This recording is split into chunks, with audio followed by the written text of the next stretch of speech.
prisão.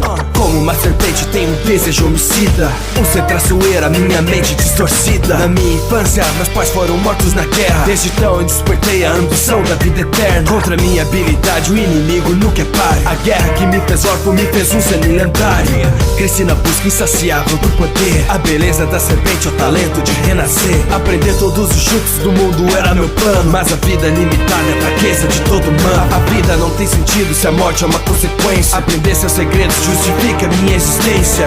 Pra descobrir, não importa qual o preço. Trocando de corpo sobre o tempo eu prevaleço. Agindo sorrateiramente, como o veneno da serpente. Um dos 3 semi-lendários. Você já sabe quem? Orochimaru. Agindo sorrateiramente, como o veneno da serpente. Um dos 3 semi-lendários. Você já sabe quem? Orochimaru. Pra me tornar um ser supremo, conduzindo experiência, levando a vida ao extremo. Sombrio, hostil como uma cobra. Mudar o curso natural da vida é minha grande obra.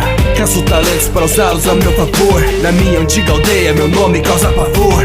O fundador da vila oculta do som. Pensamento egoísta, crueldade é meu dom. Um shinobi poderoso movido pela ambição. Um prodígio que aparece a cada geração. Usando meu Kinjutsu nada vai me deter. A minha ganância é tão grande quanto o meu poder. Um dos 3 Sannin lendários, a morte já não me alcança. Contra a vila de Konoha eu já busquei vingança. Chamam de psicopata, mas eu tenho a mente sã. Até buscar a posse dos olhos de Sharingan. Agindo sorrateiramente, como o veneno da serpente. Um dos 3 semi-lendários. Você já sabe quem? Orochimaru. Agindo sorrateiramente, como o veneno da serpente.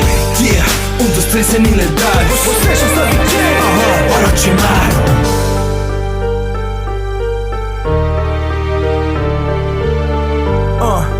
O Sannin lendário é Orochimaru.